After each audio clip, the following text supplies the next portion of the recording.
Savara Show. Sejam bem-vindos a um novo episódio do Subara Show. Meu nome é Mario, um nostálgico otaku que adorava assistir Inuyasha aos sábados à noite no Toonami. Aqui é o Seiji e é tudo culpa do Narako, esse desgraçado. Aqui é a Adri, eu não tinha Toonami porque eu era criança pobre, mas estamos aí na atividade mesmo assim. Tá, só pra deixar claro que eu fui ter Toonami depois de um tempo, tá? Porque eu fui literalmente, sei lá, ter TV a cabo em 2005, sei lá, alguma coisa assim. Aí era quando passava Inuyasha, tá? Mas eu tamo junto aí, tá? Eu sou humildão, tá? Só pra deixar claro. Hoje o papo é nostálgico porque a gente vai falar de Inuyasha. Inuyasha voltou, ou pelo menos pros streams, né? Ele já tava na Amazon Prime, mas agora ele tá na Netflix. E mais importante, ele tem episódios que a princípio não estavam dublados, né, do anime original. Eles redublaram umas partes, ou masterizaram a dublagem.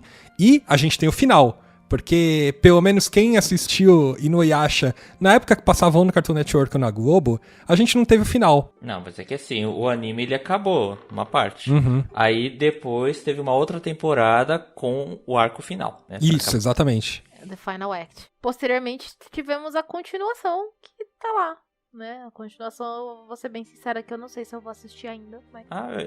E a Shahime é bom, é legal, eu gostei. Não vi tudo ainda, né?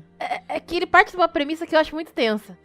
Eu entendo qual é, eu também não curti não. Assim, eu vou ser bem sincera que eu fiquei um pouco incomodada com o que desencadeou o anime inteiro.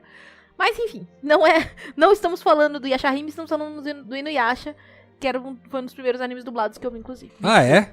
Assim, assistir sabendo que eu estava assistindo um anime. Sabe quando, tipo, eu assistia desenho antes, aí...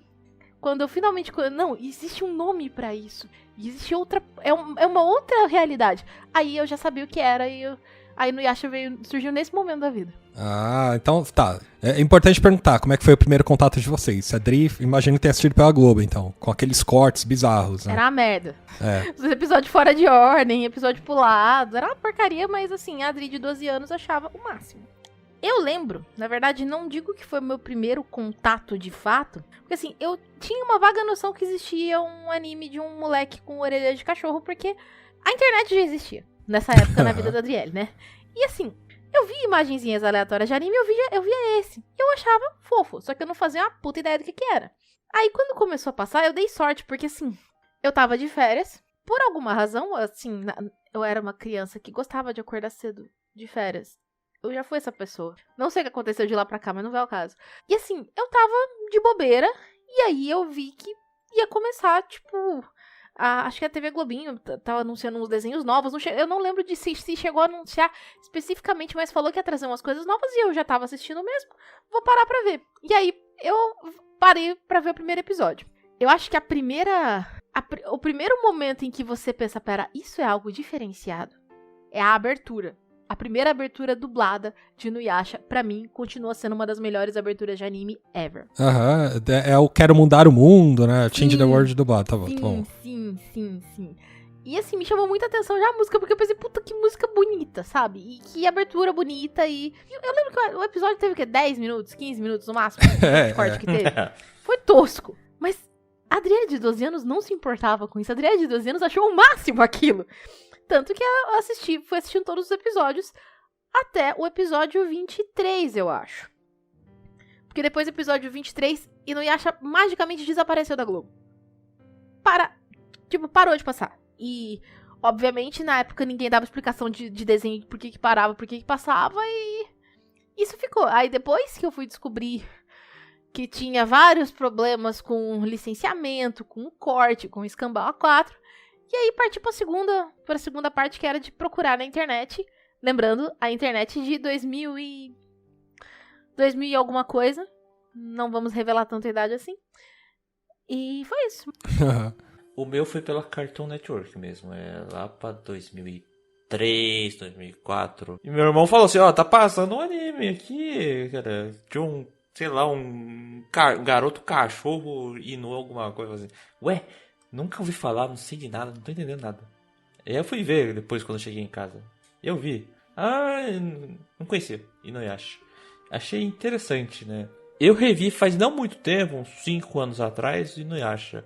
No áudio japonês. Cara, é legal, mas não é a mesma coisa. Eu nunca ouvi Inuyasha, nunca assisti Inuyasha sem ser com áudio dublado. Eu suponho que, sei lá, a voz do Inuyasha seja muito, sei lá, fina, alguma coisa assim, né? A voz do Nash é a voz do Sop. É a voz do Rama.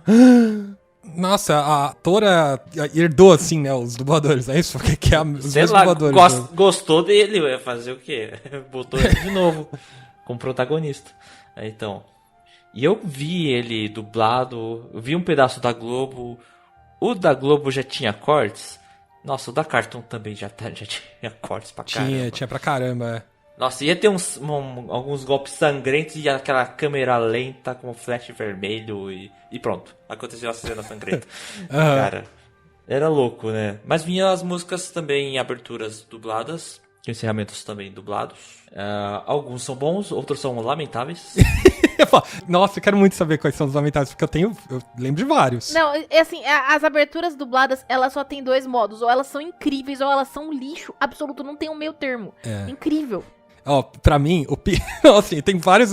Meu Deus, eu vou me comprometer muito, mas tem muitas aberturas de Inuyasha, muitas músicas que eu gosto, mas Itazurana Kiss em dublado não me passa, sabe? Essa é uma vergonha. Essa é uma vergonha alheia tão grande. Eu te dou um beijo gostoso, alguma coisa assim.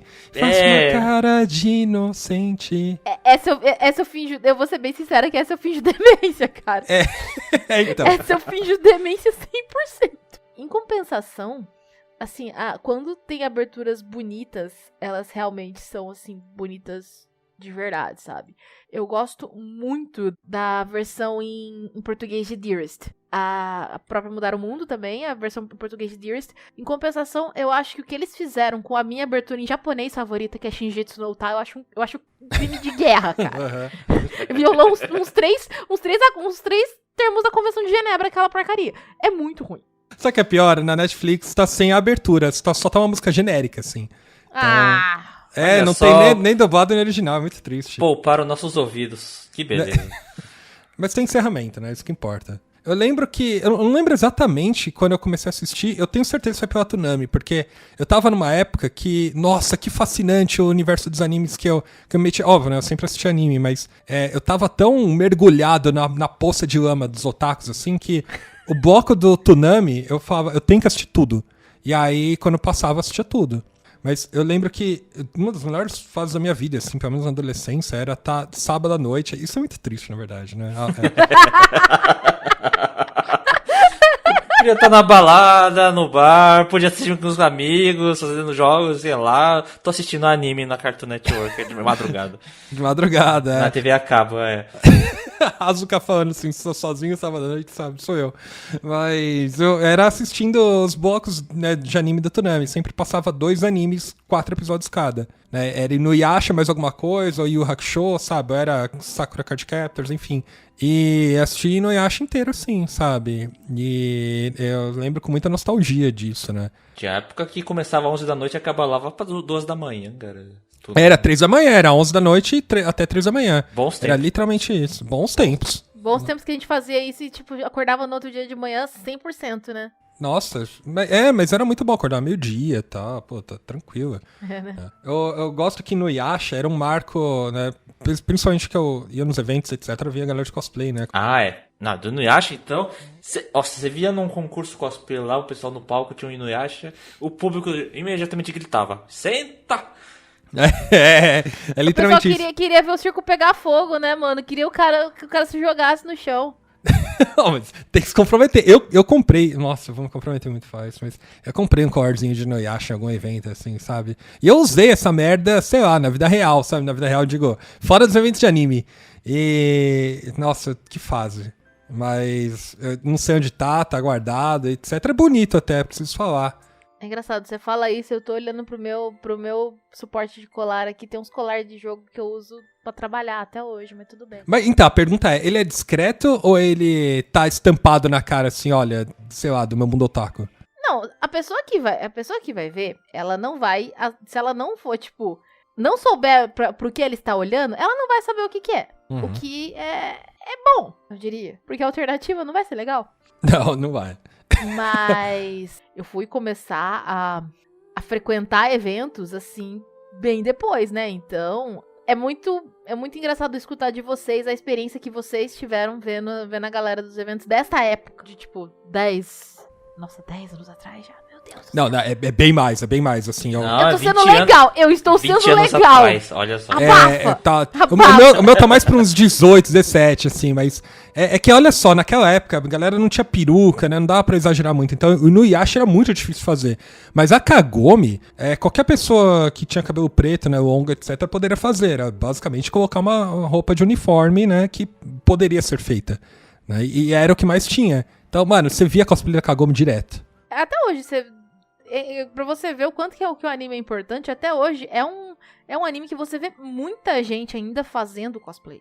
Só que assim, claro que bem mais elaborado, né? O pessoal tem mais tempo pra fazer, né? O pessoal se dedica mais, mas até hoje você vê bastante gente fazendo. Ganhadores do WCG, acho que aqui no Brasil, são baseados em Inuyasha, né? Então, e roupas incríveis, né? Mas aí Inuyasha de Sesshomaru, né? Já é mais elaborado, né? O Sesshomaru deve ser mais bonitona, cara. Tem mais detalhes, né? Tipo, Acha um casaco vermelho e pronto. e faz 2 cortes, né? E uma Eu tenho um espadona. amigo que faz cosplay do Sesshomaru e assim, a roupa dele é elaborada pra caralho. Mas é muito. Sim. O cara gosta de arrumar pra cabeça. É Inuyasha, é Final Fantasy, é Genshin Impact. Eu nunca vi alguém gostar tanto de sofrer pra cosplay que nem ele, mas tudo bem. Ele pega as roupas mais complicadas, né? E que Com tem mais certeza. concha dental. É isso aí. Impressionante. Mas olha só, quando a gente fala em Inuyasha, o que vem na cabeça de vocês? Primeira coisa que vem na cabeça de vocês. Tia Rumiko Takahashi. Aham. O Seiji, ele tem um... Imagino que você já tenha tido várias chances de falar que, assim, você acompanha as coisas que ela lança há muito tempo e, tipo... Gente, eu adoro essa mulher, sabe? Urusei Yatsura, tá passando recentemente o remake, é muito legal. Depois tem o Mesoi Kouko, que é a minha obra favorita dela, que eu devorei também, é muito bom. O Rama Meio, que é muito engraçado.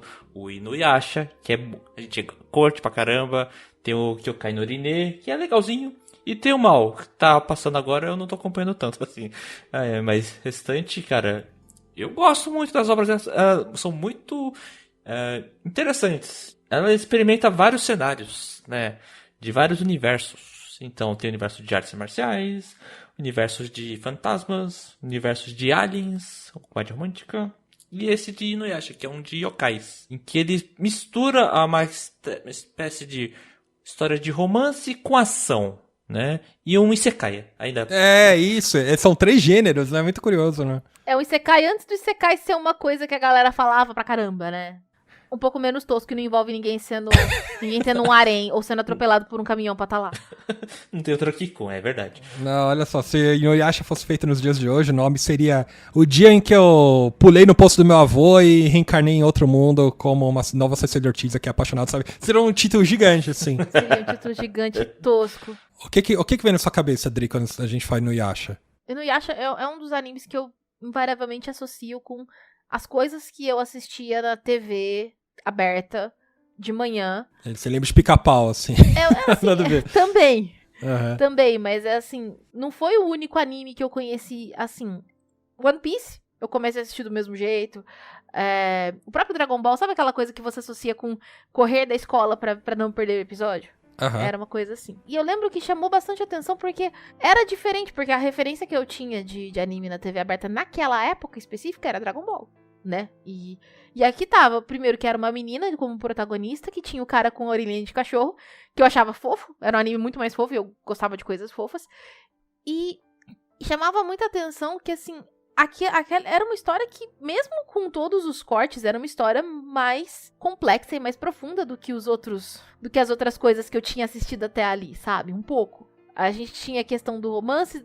Pela primeira vez, a gente associa desenho, principalmente coisas que passavam assim na TV aberta, até um certo ponto, com coisas que é muito preto e branco. Você tem seus heróis, você tem seus vilões, e você não tem, tipo, uma coisa não atravessa o lado da outra. Mas aí os caras me jogam a Kikyo, que eu tentava odiar e eu não conseguia. Porque a Kikyo não, assim, uma vítima antes de tudo. Uhum. Mas ela é chata pra caralho, assim. Não, ela era insuportável. Mas ela não era exatamente uma vilã. Aí, tipo, a gente tinha motivos pra achar ela xarope, mas não tinha motivos pra realmente odiar ela, achar que ela era a vilã da história, que ela não era.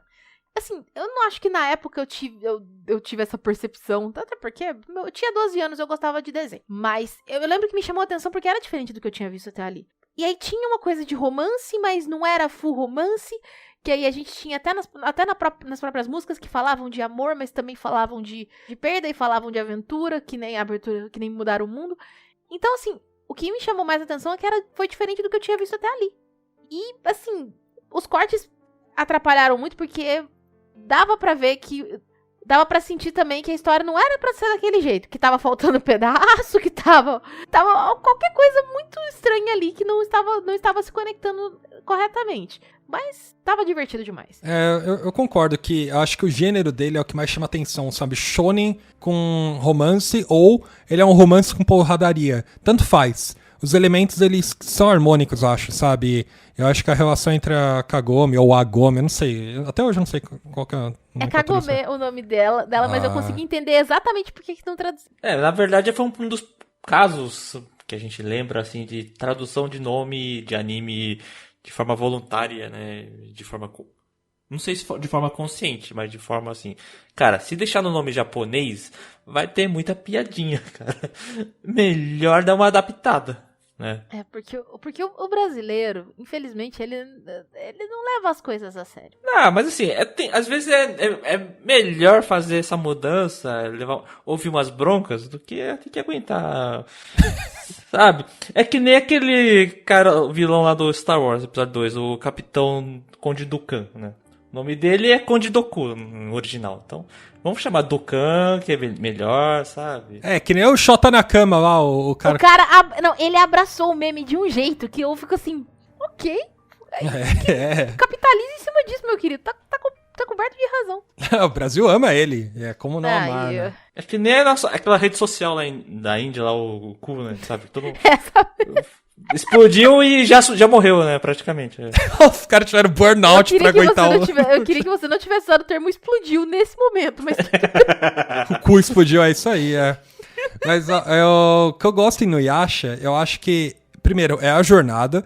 Eu, por acaso, sempre gostei de animes que tem uma jornada, né? Principalmente porque tem referência em Pokémon e tal, né? Apesar de que a jornada em Inuyasha é muito mais hardcore, sabe? Enquanto em Pokémon você tem que achar 8 insígnias, no Inuyasha você tem que achar N pedaços da joia. Não sei quais são, não sei qual que é o tamanho, não sei pra onde que tá, só sei que eu vou seguir meu rumo aqui, meu caminho, e vou encontrar umas pedrinhas. Isso sempre me deixou meio nóia, assim, pô, como é que eles vão saber, sabe, que tá... Como é que eu sei que é a completude do anime, assim? Então, o anime, ele era muito descompromissado, sabe? Eles, nas aventuras deles lá, buscando o pedaço da Joia das Sete Almas, né? E, eventualmente, eu não sei como é que acaba, porque, né, o anime acabou na Cartoon Network, né? Mas, eu ainda vou assistir o final, prometo. Eu gosto disso, sabe? Eu gosto que o anime, você pode assistir descompromissado. Apesar de ter arcos, os arcos, eles se completam em poucos episódios, né, etc. Não tem um grande arco, algo parecido, e é a jornada deles que ainda é divertida, sabe? E assim, é uma coisa que eu fui perceber depois, vendo outras obras da Rumiko. Ela tem um certo problema de as coisas meio que às vezes não irem pra lugar nenhum. Rama meio é literalmente isso. Rama meio é o auge disso. Só que Rama meio pega esse conceito e abraça. Que, tipo, realmente você tá vendo uma história de um menino que vira menina e que o pai dele vira um panda. Então, procurar muita lógica disso é um erro seu. Eu percebi muito em Inuyasha, que as coisas são deixadas abertas. Eu não sei até que ponto de propósito, mas eu vou acreditar que elas são de propósito. Por um lado faz sentido porque é um universo muito grande, a gente tá vendo ele sob o ponto de vista de uma menina em idade escolar, sabe? É limitado o panorama que ela enxerga. Mas fica sempre aquela coisa de, não sei, parece que falta informação aqui, sabe? Não, falta. Eu tava assistindo o primeiro episódio na Netflix, né? E uma percepção minha é que a Kagome, ela aceita muito rápido que ela tá em outro mundo, existem yokais e tem magia, né? Então, ela não tem uma reflexão nem nada do tipo, só acontece. Talvez tenha a ver com o fato, tipo, o avô dela tem um templo, alguma coisa assim. Então, assim, aquela coisa, eu já ouvi falar isso, pode ser que faça sentido que seja real. Agora, ela realmente abraça as coisas muito rápido. E é o tipo de pessoa que é sequestrada no filme de terror primeiro. Mas até aí, quem sou eu pra falar qualquer coisa dela, né? Mas até quando o inverso acontece, quando a Inuyasha vai pra casa dela, eles aceitam tranquilamente. Assim, eu gosto, tá? Não acho que tem que ter um episódio dele se apresentando, etc. Olha, é objetivo, é rápido, é isso aqui. E eu gostei do ritmo, né? Apesar de ser um anime antigo, muita gente considera a Inuyasha parado, né? Eu acho que não, eu acho que ele é objetivo o suficiente, sabe? Eu acho que é no ponto certo. E até por isso eu acho que ele envelheceu bem. É o tipo de história que a Rumiko Takahashi conta, assim, né? Vamos deixar como uma pitada de humor, né? Nessa questão. Então não precisa explicar muita coisa, não precisa ser detalhista. Vai simplesmente aceita e vamos direto pra ação, né? Que é mais interessante. Vamos pra parte que importa da coisa, né? Então, não precisa construir um background muito grande do personagem. Aí aconteceu aquele detalhe, ele tem que questionar tudo. Não, algumas vezes ele aceita. E avança. Depende do personagem, né? A Sangô, todo episódio, meu irmão. É o dilema do irmão. Tipo, todo episódio do irmão dela, eu sei que vai ser uma tristeza desgraçada, sabe? Não, a história do Inuyasha, ele tem alguns padrões, cara, que a gente observa tudo. Primeiro, é tudo culpa do Naraki. Qualquer coisa é culpa do Naraki, esse desgraçado. Olha só, aconteceu uma desgraça ali, culpa do Naraki, imediatamente. Aí vamos ver, não, mas não foi ele. Ah, mas deve ter sido ele. Com certeza. Aí depois a gente descobre que, assim, não é ele a princípio, mas foi ele que mexeu as cordinhas pra ser ele no final. Exatamente. Né? Ah, mas o Naraki morreu. Não, mas foi culpa dele, eu tenho certeza. Alguma coisa que ele deixou aí é culpa dele. Assim, isso daí acontece direto, sabe? Aí o Inuyasha também, ele vai lá lutar, encontra o irmão, ele vai a primeira coisa encarar o irmão, vai atacar o irmão, mas o irmão tá de boa, ele fechou o barulho. Cara, não fiz nada. Gente, descansa, relaxa aí, né? Inuyasha, não, ele vai atacar, desgraçado. Então, assim, vai direto. O Miroki também, ele tá atacando, ou se defendendo, sabe? Aí ele usa o buraco do vento dele e de repente aparecem os insetos. E o pessoal, oh não, os insetos do Manaraki. Aí imediatamente para. Cara, clichê, direto. E o da Sangô também aparece o irmão. Meu irmão, não. Aí e para o ataque. Sei lá, ela fica sofrendo. E é repetidamente isso. Uma coisa que eu vi um tweet uma vez que, se não foi isso, passou a ser pra mim. Que a função do Sesshomaru aqui naquele mundo é só andar de cima pra baixo divando e sendo bonito. Porque depois que passa o arco dele do começo, é isso que ele faz o anime inteiro, cara. Ele fica só passeando, jogando aquele cabelo L'Oreal dele sendo bonito. E eu não reclamo, porque ele é o meu personagem favorito ali. Ele é bonitão mesmo. Só pra saber, não é um cast open spoiler, eu imagino. Pode ser. Tem muita coisa que eu não me lembro, então se a gente der spoiler, eu não vou nem lembrar. Não, é só que assim, explica que infelizmente a coisa do Sesshomaru é o motivo que eu não assisto, não me sinto confortável assistindo Yashahime. Ah, sim, eu sei qual o motivo. Eu achava no anime a relação dele com o Arin muito bonitinha. Uhum. Um arco de, sei lá, de pai e filha e tudo mais, de irmão mais velho. Aí veio Yashahime. O resto da história vocês entendem. E não, porra, não. É muito errado isso, velho.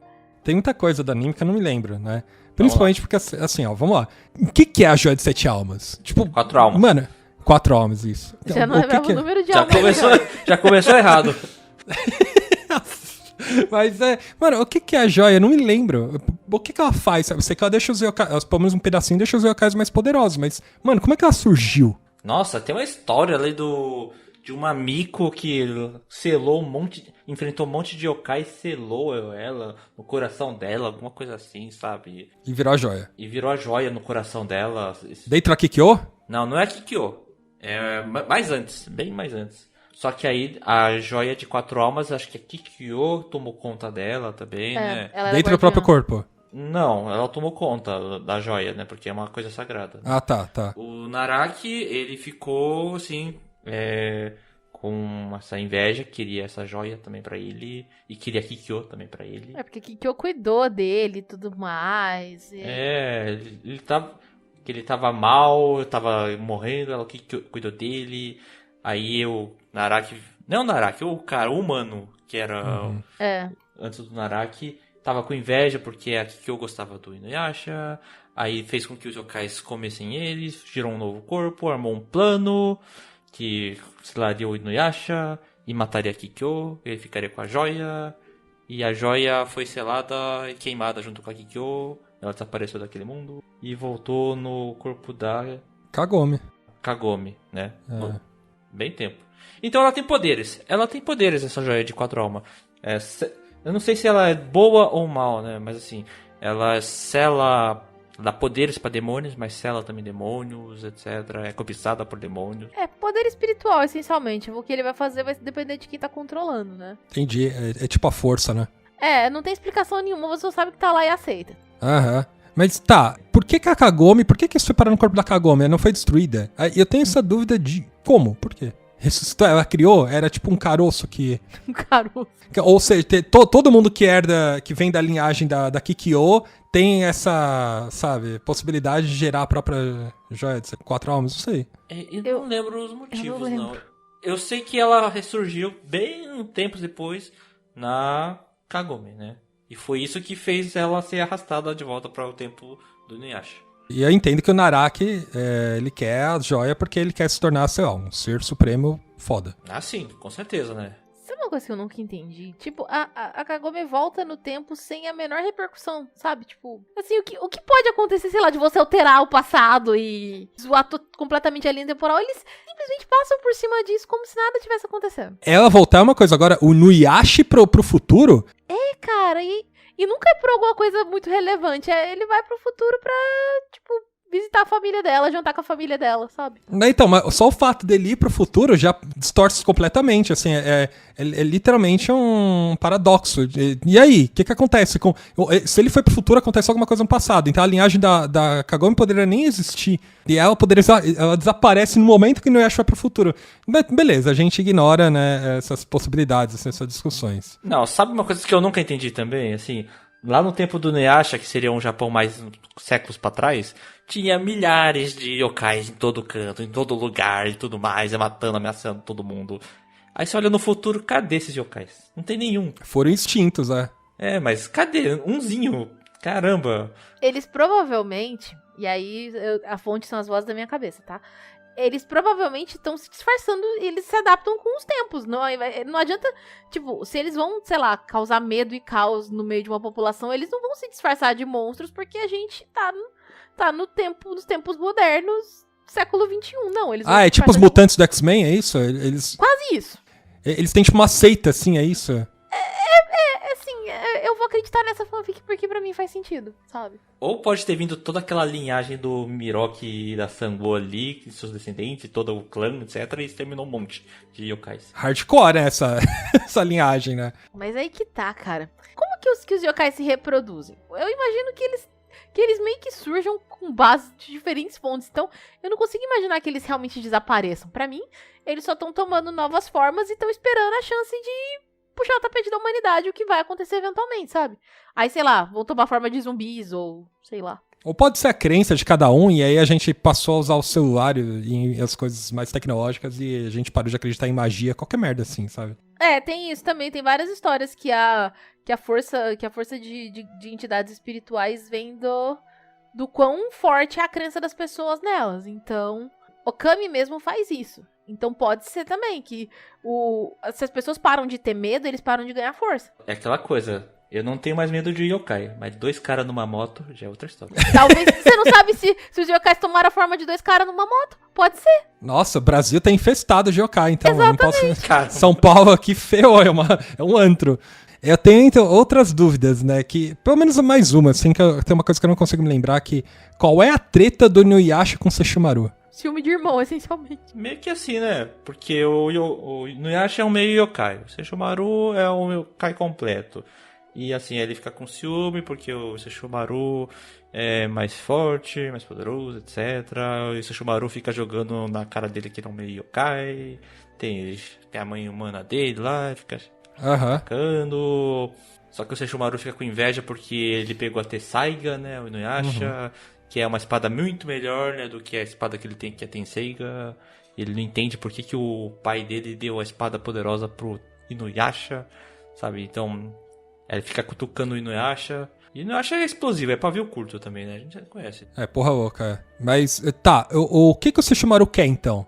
Ele quer, sabe, é só isso. Ele quer ser um yokai tal qual o pai dele, é isso. Porque o pai dele era sinistro lá, era o lobo que dizimou 1 milhão de, sei lá, de comunidades lá do Japão feudal e todo mundo tem orgulho disso. Sei lá, eu acho que o Sesshomaru, ele se acha um injustiçado, né?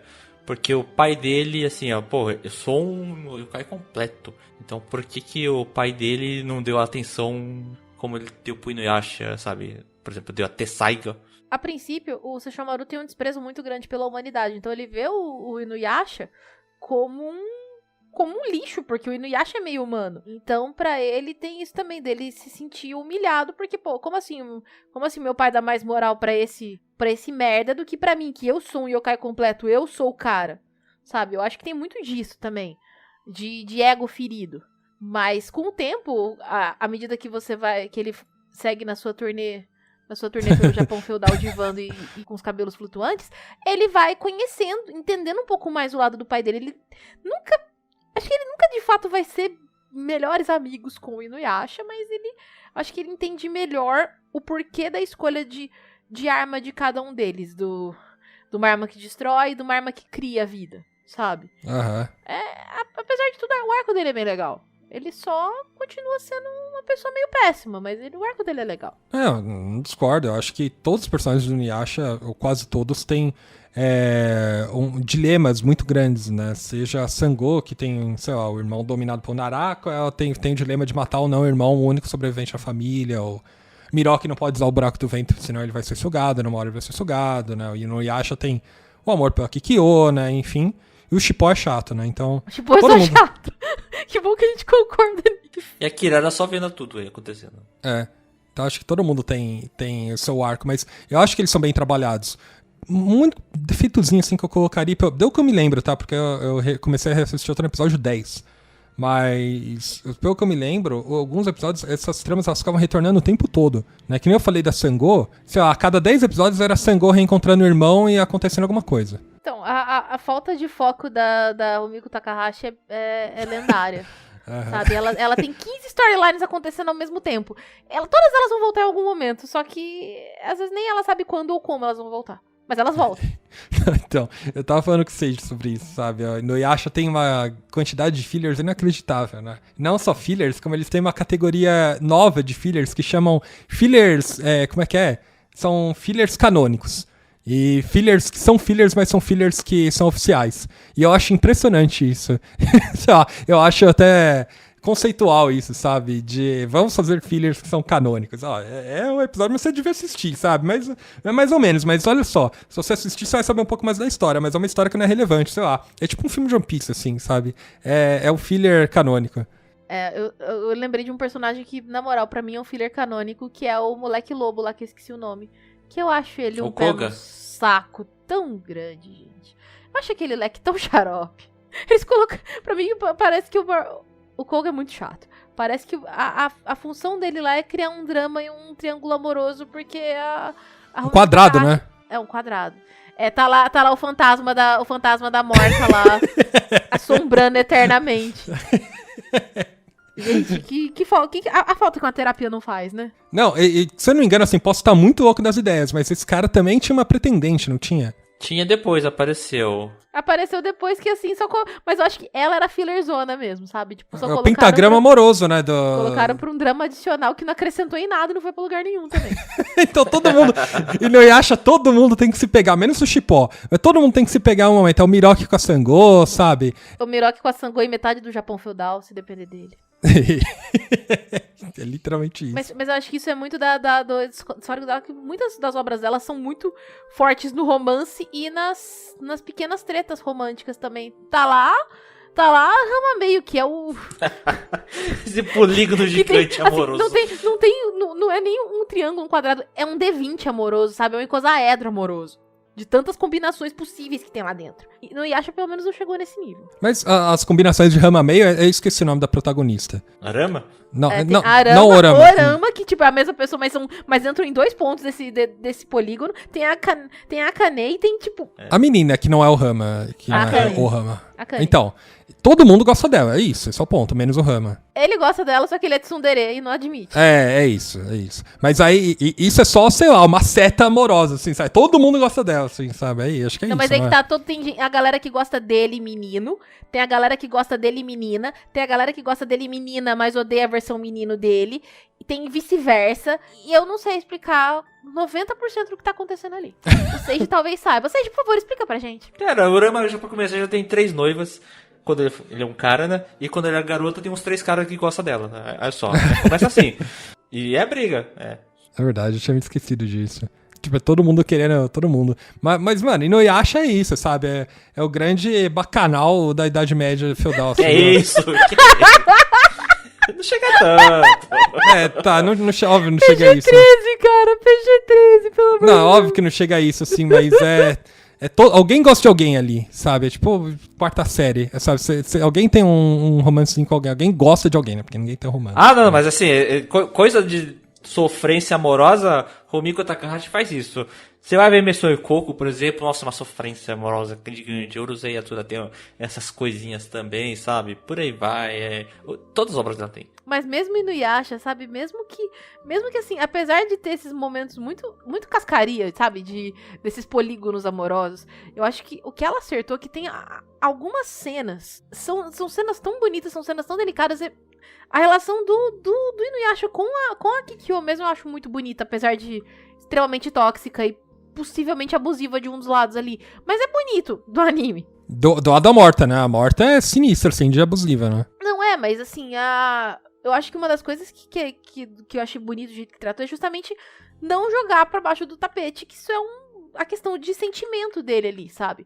E de como os sentimentos dele pela Kagome entram na lógica, entram na situação. É um conflito que, apesar de a origem dele ser um pouco esquisita e quanto mais pessoas vão sendo incluídas no polígono, mais estranho fica. Mas é bonito, porque é os momentos que ele mostra fragilidade. Que aí, o meu episódio favorito, eu acho que dos que eu assisti nessa época, era um episódio que acho que era na Lua Nova, que ele se transformava num ser humano completo. Isso, de cabelo preto, né? E, tipo, mostra justamente ele tinha sido atacado, tava meio alucinando, mas assim, ele foi a primeira vez que ele demonstrou que ele tinha um carinho genuíno, não pela Kikyo que ele via na Kagome, mas pela Kagome em si, pela pessoa que ela era. E eu lembro que, assim, quando eu assisti esse episódio, eu achei ele tão bonito, assim, triste, né? Na época eu não sabia quanto tempo, assim, ai, será que ele vai morrer e tudo mais? Óbvio que não, né? Depois era o episódio 15. Óbvio que não. Mas eu lembro que esse episódio foi tão... Eu achei ele tão bonito, achei tão... eu acho que ela tem... A Rumiko tem um controle sobre sentimentos, sobre emoção que eu acho legal na obra dela. E eu acho que no Inuyasha mostrou isso. Não tanto quanto outras obras, porque não era nem muito a temática, mas mostrou uns momentos bem legais. A gente torce pelo casal, né? Apesar de que eu acho que naquela época... Eu não lembro se eu era menos emotivo do que o possível, assim, porque os episódios que mais me chamavam a atenção era que ele evoluía de algum jeito com a Tessaiga. Ah, sim, era legal, né? Era um fluxo que a gente via bastante. Aparecia o Naraki, ou ele aparecia com alguma encarnação dele, algum pedaço do corpo que ele soltava, ele virava um yokai forte, ou algum outro yokai forte, e o Inuyasha tinha uma dificuldade, aí ele usava a Tessaiga, aí a Tessaiga tinha um certo limite de poder, aí ele conseguia expandir esse limite, e a Tessaiga transformava. E ela mostrava ataques mais fortes. Começava lá com a Ferida do Vento, é o ataque mais padrão dele, né? Aí depois ele explodiu pra uma onda explosiva. Tem a Tessaiga Vermelha, que quebrava barreiras, que eu lembrava. E por aí vai, né? É muito legal. Eu lembro que os arcos finais, né? Porque eu não assisti o final mesmo. Eu lembro que os arcos finais convergia pra todo mundo em direção ao castelo do Naraki, né? E ia gerando uma expectativa, né? E acabou aí. Eu nunca vi o final. Tal qual eu não vi o final de Caverna do Dragão, eu nunca vi o final de Inuyasha. Apesar de que eu sei o que acontece depois de Ashahime, né? Assim, tem uma noção, né? Óbvio, né? Mas eu consigo imaginar ali as lacunas, né? Eu não fui assistir a versão em espanhol que tá na Amazon Prime, sabe? Porque... o Inuyasha Kanketsu Ren, você não assistiu? Não. O Final Act? Não. É que ele lançou também o quê? Alguns anos depois, né? Uns bons anos depois. Foi 2009, 2010, por aí. Mas é tipo que de fato encerrou a história, mostrou o que aconteceu no Castelo do Naraki, né? Que eu também não assisti, então tô Eu tô falando. com expectativa de ver na Netflix dublado, né? Se eu não me engano, eu não sei se ele já chegou dublado alguma vez na vida.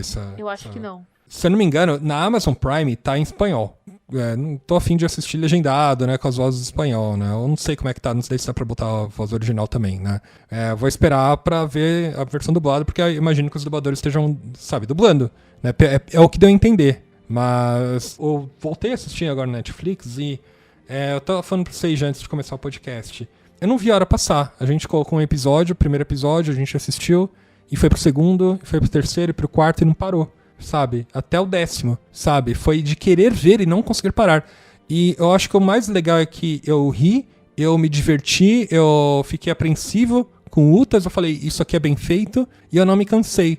Tem muita gente que acha que no Yasha é arrastado, e eu não senti isso. Eu acho que no Yasha envelheceu bem. Eu acho que é um anime que, apesar das animações não serem a melhor coisa do mundo, né? Tem repetição de cena, sabe? Tal com Flintstones, assim por diante. E os frames não são tão bem elaborados, né? Tal.